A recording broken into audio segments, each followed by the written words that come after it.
Are the AirPods Pro 2 really worth extra money over the third generation AirPods? Well, I've been using these new ones for over a week and these ones for about a year, so I'm gonna let you guys know what my experience has been. Based on Apple's prices, there is a $70 difference, but the AirPods 3 have been on sale multiple times for as low as $139. And I'll leave a link down in the video description when these pop down on sale low, and that makes it kind of tough to pay so much extra money. As far as battery life, they seem similar with 6 for the earbuds themselves and 30 with the case, but if you take a closer look, the AirPods Pro 2s actually do better. Now, Apple also gave the AirPod Pros 2 the ability to charge with an Apple Watch charger. Now, at first when they announced it, I thought that was just a gimmick, but having that ability to be more flexible, so if you have an Apple Watch charger somewhere, maybe in your truck, in your car, or if you have one of the 2-in-1s that has the Apple Watch and iPhone, it is nice to have that extra flexibility. Now, another thing that is interesting that most people don't talk about is the fact that the AirPods Pro 2's case is also IPX4 water resistant, not just the earbuds, which the AirPods 3 do have. Now, my first gen AirPods Pro, the first pair I got, these actually died because they went into the wash and then the case got messed up. So it's nice to have that extra little bit of protection.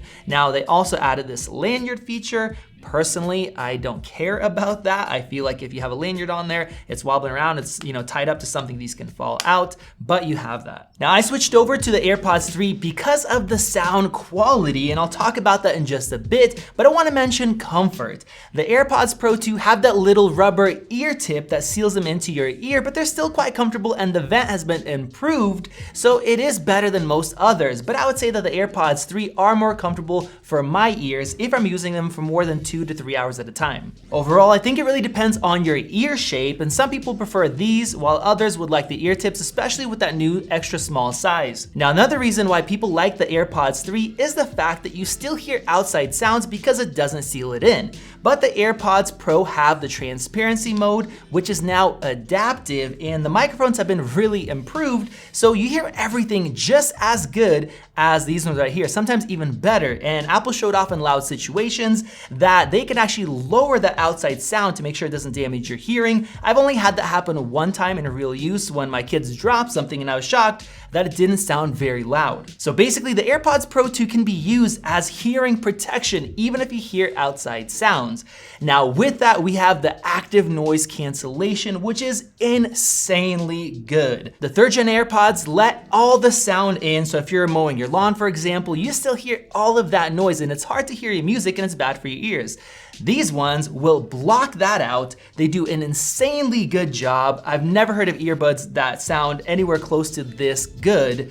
And with that, I was in my truck. I started up my truck and it's a V8, it has to warm up. And I thought that my truck didn't start even though the dials moved up because it blocked out all of that sound. They do a crazy good job, but it's so convenient having that feature. Now, I haven't flown with the AirPods Pro 2 just yet. Typically, I will take my AirPods Max, but I did some side-by-side comparisons and I was shocked by how close they were. Early this morning, it was raining like crazy, and I compared them to the AirPods Max, and I was shocked that the high noises of the raindrops falling were actually quieter with the AirPods Pro 2 than the AirPods Max. So if you're somebody that has dedicated over ears when you fly, I think that the AirPod Pros 2 will do a good enough job not to need those at all. Another thing I liked about the AirPods 3 was the microphone quality. It was an improvement over the original AirPods, but now we have these. So let's go ahead and take a look at 3 different scenarios and compare how the microphones do. This is the microphone quality of Apple's AirPods 3 in a room with some background HVAC noise. And this is the microphone quality of Apple's AirPods 2 in a regular room with some background HVAC noise. And this is the microphone quality of Apple's AirPods 3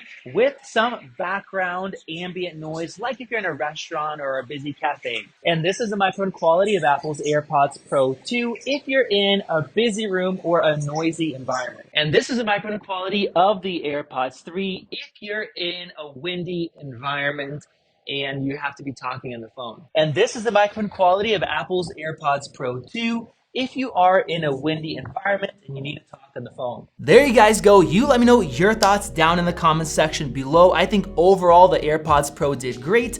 Other than that windy situation where at the end they cut out for a little bit, but before that they sounded wonderful. I think it might be because of the microphones along with the new Bluetooth that's included. So with that, we have the new H2 chip. That is what does all of the processing. We also have Bluetooth 5.3, which has better range. It uses less power, and I think that also helps it out. But another thing that it helps with is the ability of the case to tell your phone the battery level without having to have the earbuds in there to make that transmission over Bluetooth. Now the AirPods 2 also have the U1 ultra wideband chip, and that gives you precision finding. So not only will it tell you if you're somewhat close, but it will guide you to your lost AirPods. And if it's in a dark room, that LED will flash. And with that, you have the speaker that will make a chime.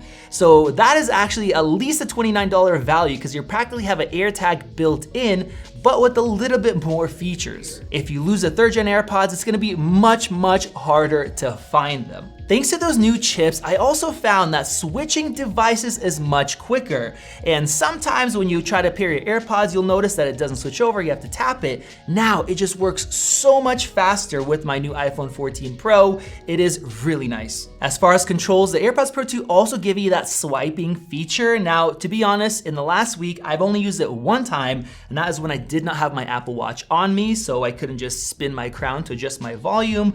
But for a lot of people that don't have an Apple Watch, if you're used to asking Siri to do it, that is definitely nice to have. And now we have to talk about music quality, and that is the reason why I ditched all the extra features of the previous Pros and went with the 3s because they sounded so much better.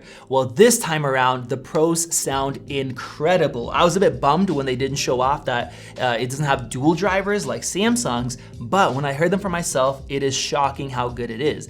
The AirPods Pro 2 play as low as 20 Hertz, and they play it loud. The AirPods Pro 3 can play it, but much quieter, and these can actually play 15 Hertz, like in this test track here, where you actually hear that and you feel that. And with the AirPods 3, you don't hear any of those low notes. Now with that, even though these are sealed, the soundstage is quite a bit better. Spatial audio works better, especially once you optimize it.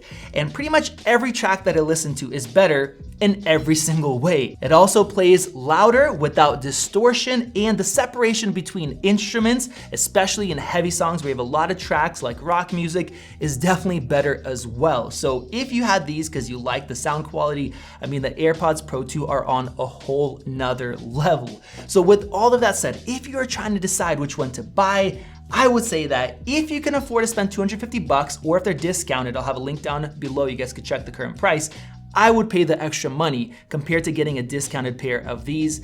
It's even for the fact that you can find them if you lose them and all those other benefits. It is just an amazing pair of earbuds. You guys let me know your thoughts down below. Click that circle above to subscribe. Check out one of those great videos right over there. This has been Max, and I'll see you in the next video.